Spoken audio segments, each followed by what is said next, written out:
many times have you received extra money and in days you blew right through it? In this video, we're going to talk about 3 reasons why you're broke. Yep.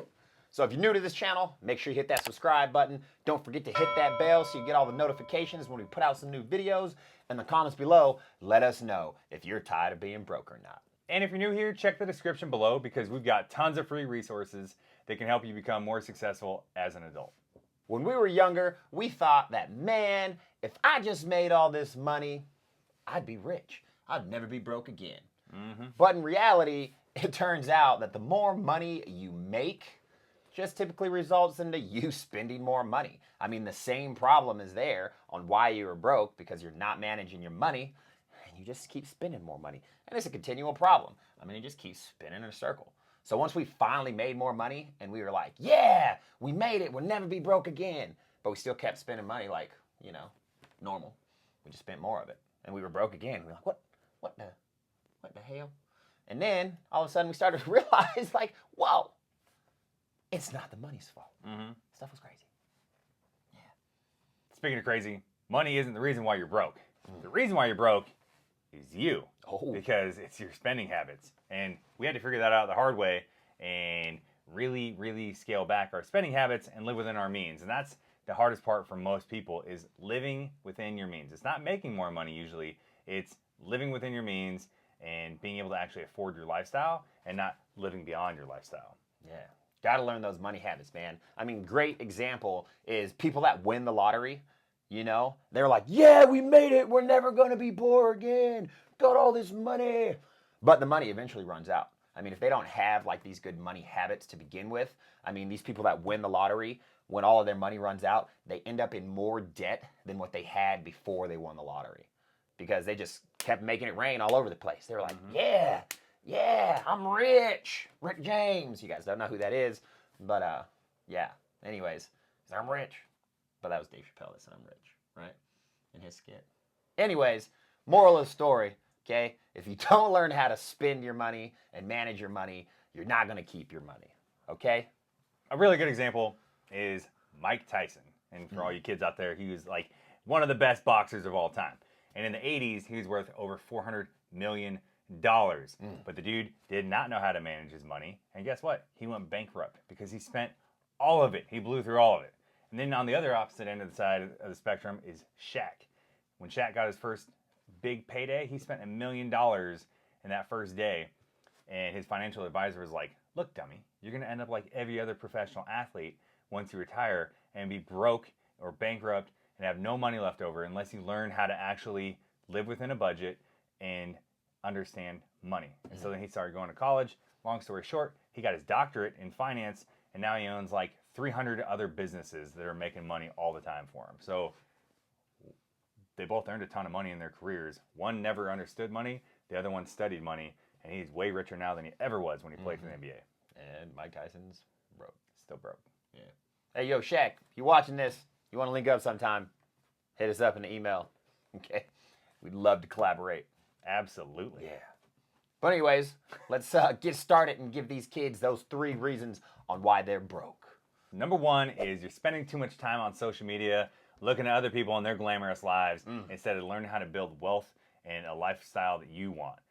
Now, I mean, this might cut a little deep here, but if you're not working on yourself and developing yourself and learning more and studying and reading and doing all the stuff that you should be doing to make your life better and you're just wasting your time on social media, right? There's more than one way to be broke. And money's one part of it, but the other part is you definitely feel broke if you're just wasting your time, pissing it away on social media for hours a day. The average person watches or is on social media for 90 minutes or more. That's a lot of wasted time that you could be doing other stuff. Yeah. Now, are you actually working on your life or are you wasting your life by not doing anything productive? Crazy stuff. I mean, when you're not working, what are you doing with your time? I mean, how much time do you spend watching TV? How much time are you spending on the Facebook, on the Twitter, on the Instagram, on the Pinterest? Like, what are you doing? Okay? Now, I mean, social media is great.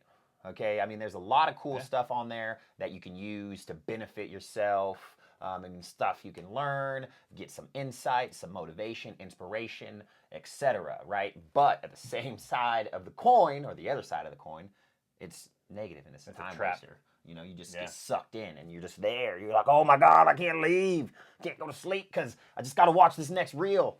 It's bad. TikTok. Yeah. Yeah. Get sucked in for an hour. Next thing you know. Yeah. I mean, so if you have an iPhone, okay, they have this awesome feature that you should probably use. It's called screen time, okay? I'm sure Android has a similar feature that's probably not as cool, but it probably does similar things, okay? He's an Android hater.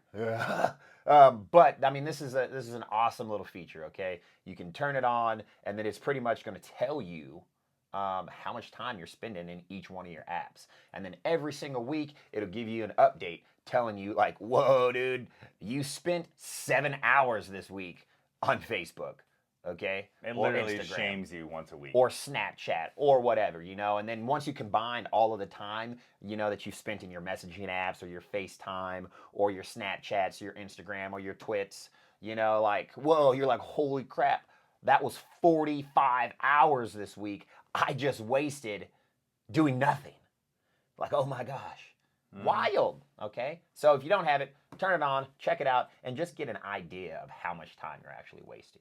Yeah, having likes on social media is great, but having financial freedom is a little bit more important. So put the device down. Oh, God, put it down. All right, it's hard. I know. They're like, I mean, it's like crack. It's super addictive. Okay? I don't know. I've never done crack. But from what I understand, social media is like one of the most addictive things on the planet. But all that wasted time, like Philip was talking about, you could be spending doing so much more with your life to getting yourself in a better position, whether it's going to different seminars and conferences, or reading books, or listening to podcasts, or watching YouTube channels, learning about new stuff that you don't know, taking online courses, working out, doing all these things typically involves some self-discipline, right? But it's going to make your life so much better than wasting it on social media. Yeah. You know, that key word that he said, self-discipline, actually brings us to our second topic, okay? Reason number 2 that you're broke, you lack self-discipline, okay? He used the workout analogy real good, I think. Self-discipline, working out, they go together hand in hand, right? Because you have to hold yourself accountable, and you have to be consistent, and you have to do it over and over again, which is exactly what you need to do with managing your money and doing your self-development, your personal growth. I mean, that's something that you always have to work on, always have to improve.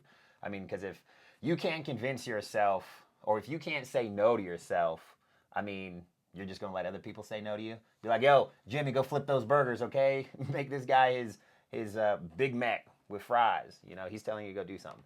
You tell yourself to do something that's a little bit better, and you can propel yourself, I mean, so much further into the future, and you're just going to love it, all about it. So going back to the working out analogy, I think it's great when you're talking about staying consistent and being disciplined, because I know a lot of people that might be real disciplined for 3 months or 6 months, maybe get in okay shape, and then they totally fall off the bandwagon and they quit working out for a year. They're like, look, I see results. Let's go to the beach and have a barbecue. And then they forget about everything. They don't go back to the gym. They start drinking beer, eating burgers. We're like, oh, I'll go tomorrow. But I'll start on Monday. If you're consistent over a lifetime, then you're healthy for a lifetime. It's the same thing with your finances. If you're focused on making money or being disciplined with, being on top of your budget for 3 months or 6 months, it's good for 3 months or 6 months. After that, if you don't stick to it anymore, we're getting results for the most part, right? You might, if you're investing, still get some results long term. But on a regular basis, talking about a budget, it's very, very similar with that self-discipline concept to working out and being consistent. Now, if you struggle with being consistent, which a lot of people do, that's why they pay for personal trainers, because most people don't have that internal motivation to work out on a regular basis every day. I think you're kind of weird if you do. But maybe get a workout partner, right? Or have somebody that's going to hold you accountable to your financial goals.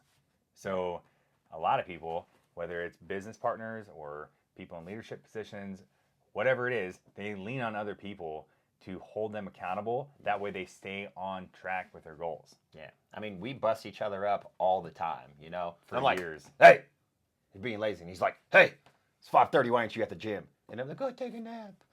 Good night. Right? And then he keeps pestering me until I get up and go. I mean, it's good to have people in your circle that are like that. There's a saying, okay, that if you hang out with 5 losers, you're going to be the 6th loser. Or if you hang out with 5 successful rich people, that you'll be the 6th successful rich person. I mean, your parents probably said it to you when you were little kids, like who you hang out with matters, but 100%, unfortunately, mom and dad were right about that. Absolutely. So, sorry, not sorry. Last but not least, number 3, you don't plan how you're going to spend your money. This one's huge. So okay? huge. You don't just all of a sudden wake up and become financially independent one day. You have to do it over time. You have to stick to a budget. And if you're spending more money than you earn and you don't have a savings account or an emergency fund and you don't invest any money into your future, you're always going to be poor. No one's coming to save you if you can't save yourself. So you have to invest in your own ability and your own knowledge to figure out how to do a budget, how to stick to a budget. You got to refine it all the time. And there's a bunch of methods out there. And we have a whole budgeting playlist where we talk about this stuff. But some of those methods are things like the 70-10-10-10 rule. And then there's the 50-30-20 rule. That one's trash. Would never recommend that. But check out our playlist. It's great. Okay? But you have to learn how to budget. And if you don't do that, you're never going to be able to stick to your money goals and have the lifestyle that you want to have. You're always going to be struggling to pay your bills and be poor. 100%. I mean, it's crazy, kids. I mean, there's a lot of different reasons that you could be poor, right? But to us, we think that these 3 reasons that we had mentioned in this video are the most biggest reasons on why somebody could be poor. I mean, the moral of the story here, you've heard us say this over and over again, but if you don't learn about money, you'll never have money, and you'll always be poor. I mean, it's best to start now while you're young, because if you talk to somebody that's older, like maybe your parents or your uncles or your aunties or your cousins or anybody else that you know that's older that has had money issues, they're going to tell you, I mean, it's really, really hard to recover from after you just made a whole bunch of mistakes. I mean, it's not impossible, but it's not easy. Something else to think about too is if you are poor already, doesn't mean you have to stay that way. That's the beauty of America, is you can be poor and you can change those habits, or you can learn and you can dig yourself out of that, and you can become very wealthy depending on how badly you want it. I mean, little known statistic here, but 4 times more immigrants become millionaires than natural born U.S. citizens. They put in that work, y'all. So you get foreigners to come here, they work hard for that American dream, and they're 4 times more likely to become a millionaire than people who are born here. Yeah. So just because you're poor doesn't mean you have to stay poor. You just got to fix your habits. Absolutely. I mean, we're still learning every day, right? We're not perfect. I mean, we didn't grow up rich or wealthy. We are not trust fund babies. Our parents are not loaded, okay? We've gotten to where we are from learning, trials and errors, still learning. We'll Working continue hard. to learn. Yep. And it's been good. And it's going to get better. Just like it could get better for you.